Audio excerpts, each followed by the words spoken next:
guys, it's Steefeni. It's been a while since I've done a proper vlog, but there's this one thing that just caught my attention tonight that I needed to talk about. So I was on YouTube just scrolling through some music while I was making dinner, listening to some soundtracks, and I found the Babe theme song stuck in my head. I do that a lot, but it's the one, I'm gonna play a little, goes like this.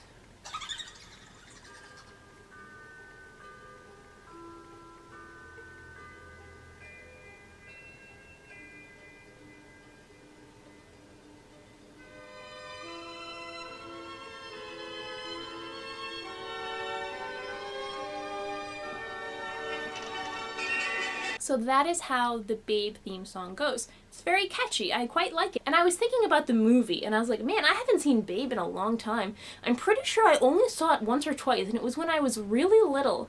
I think I was like 2 when I watched this movie.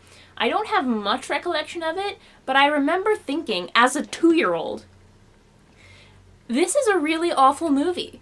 And not that it was made badly. I loved that there were talking animals in it, and my parents were getting a kick out of it, but I knew even as a 2-year-old, this is like, they're abusing these animals, and it's very dramatic and heavy content for a 2-year-old, and I knew this as a child, and so I wanted to stop watching it. Babe 2 Pig in the City was actually really funny though. And it got me thinking just now, why did I have such complex feelings about adult topics when I was 2 years old? And obviously wasn't even old enough to talk about those things. How could I have expressed that to my parents, that I don't want to keep watching this movie because it's too sad? I don't know. So then I started thinking, you know, I have some other memories of when I was 2 years old. I remember very vividly my mother, who is pregnant with my sister, and my grandmother sitting at a table, and I was sitting on the floor playing with like some cars or something, and they were talking about autism and how my little sister may have autism because she was born after my mom had turned 40,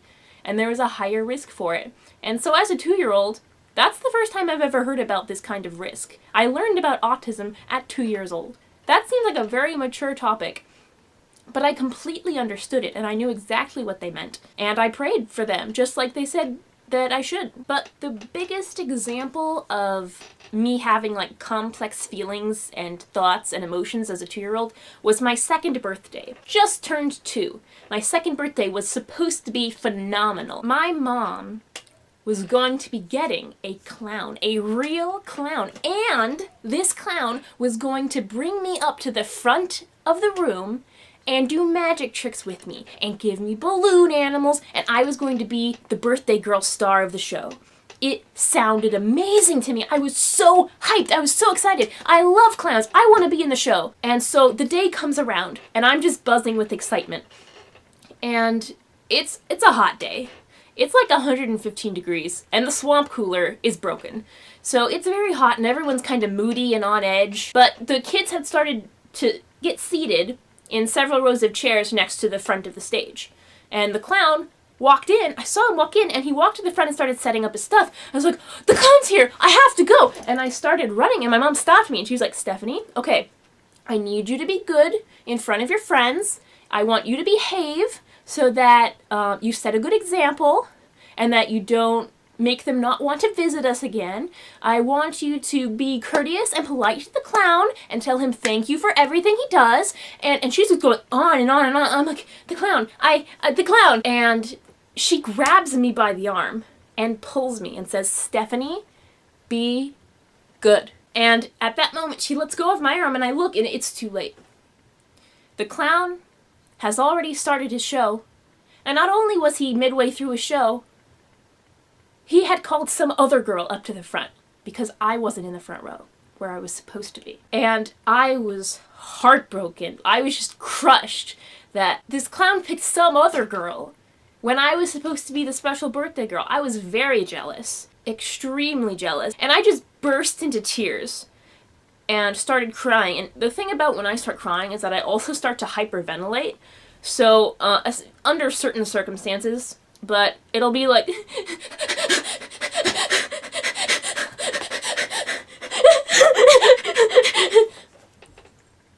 I just scared the dog in the other room. Sorry, Pop, are you okay? You want to come and vlog with me? We have a pup.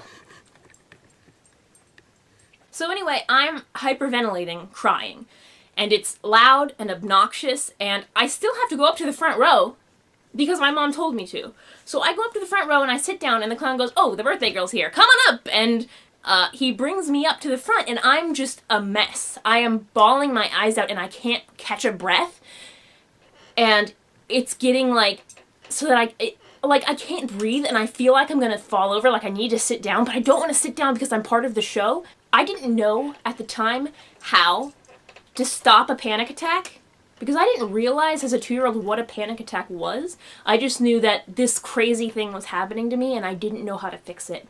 So this whole show, he's doing magic tricks with me, he's doing balloon animals and stuff, and the whole time, I'm just a mess. And I finally get it. I think I start like holding my breath a little, like trying to stop hyperventilating, and I finally get a little bit calm, and at that moment he goes, "Okay, you're done, go sit down. Someone else come up," and I missed my opportunity. I missed it. I ruined my chances because I couldn't stop crying, and I started crying even more, of course, and I was so embarrassed. I was so embarrassed to be standing at the front of the room, a total mess, crying in front of all of my friends. It was not pleasant. I was so frustrated and angry out of just self-loathing that I did this to myself. I ruined my own birthday party after I had been so excited for it. And I'm a 2-year-old. All of these complex emotions I'm having, this whole spectrum of feelings, I cannot express. I cannot speak and tell people what I'm feeling and that I need help with this. And my mom went on to tell this story. My mom and dad would tell this story every dinner party we had, in front of all of our church friends, in front of all of my friends who came over, about the time I was 2 and I was so scared of clowns, and I hate clowns. That's why I hate clowns. I don't hate clowns. I love clowns. Clowns are my favorite. They're so happy and jolly, and they're supposed to make you laugh. And I didn't actually reveal why I was crying for many, many years until I was in college, when I finally just admitted it to everybody, like, I love clowns. I am not afraid of clowns. That is a false thing you assumed because I was crying when I was 2 and you didn't ask me how I was feeling. So if there's going to be a moral of this story, I have 3 lessons for you.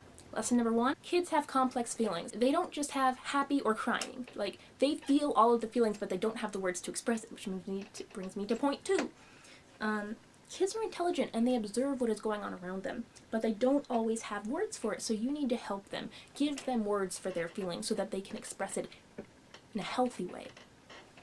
So if someone's crying, you ask them why they're crying, and if they don't know, you ask them, is it because of this? Is it because of this? Is it because of this? And narrow it down to what it is so that in the future you can go, this is what you're feeling. This is how you felt before. Is this how you feel now? And they can be like, yes, I feel like this. And it's so much easier to communicate when you teach your kids how to communicate those feelings.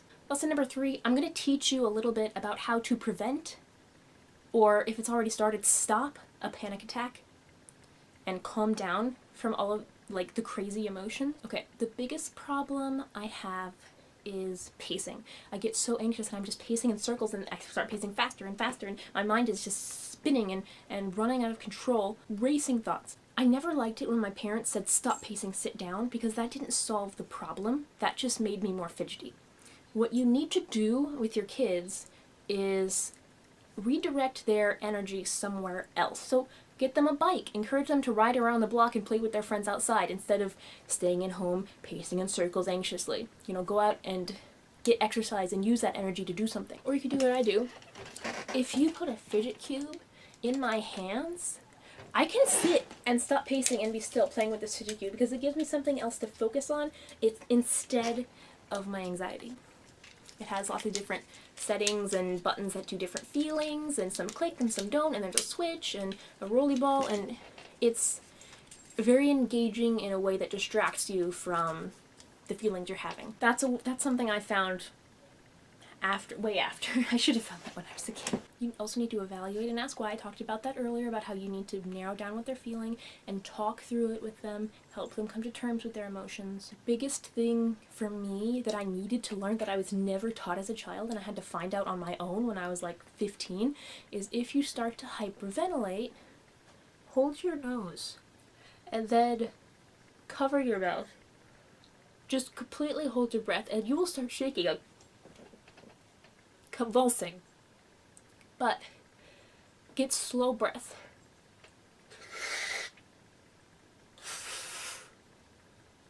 And you will calm down. You will calm way down a lot faster. And it will stop the hyperventilation. I don't encourage you to hold your child's nose, because that could border on like child abuse, suffocating them, but encourage them to do it and teach them how to do it so that they can do it when you're not there, when they're at school, when they're at church, when they're on a field trip, and all of these stressful situations that they might go into a panic attack. Other things that help if you've already started your panic attack is to just do calming activities. So lay back, take slow, deep breaths, do some nice stretches, yoga, meditation, something to really focus your energy somewhere else besides the fidgety energy. Another really important thing you need to do for your kids if they start having panic attacks or any other kind of emotional problems is there's probably some underlying cause. It could be a mental illness, or it could be some kind of thing going on at school that you don't know about, or something at home that you don't know that they're interpreting that way. Take them to a therapist, not a family therapist. You want them to talk by themselves to the therapist, because if you get involved, they're not going to talk in front of you, because they're going to be too self-conscious. They don't want to talk about their family life in front of their mother. So there's a time for family therapy if you're having problems interacting, but if your child is having anxiety or depression or any kind of problems like that, they need to have a therapy session one-on-one with a therapist, where the therapist can give them like worksheet materials, charts they can fill out to help relieve their anxiety, to like work through these problems. I have a lot of those, but I don't have any directed for kids, so I don't want to give any examples of ones right now, but you could look into it if this was a problem for you or your child. And that about sums up today. I just wanted to talk about such a weird concept, that I was so little and I was having such complex feelings and thoughts, but I had no words to express them. And I wanted to encourage you to do something to help a child around you be able to express themselves and be a healthy, growing child. Thanks for watching. See you guys.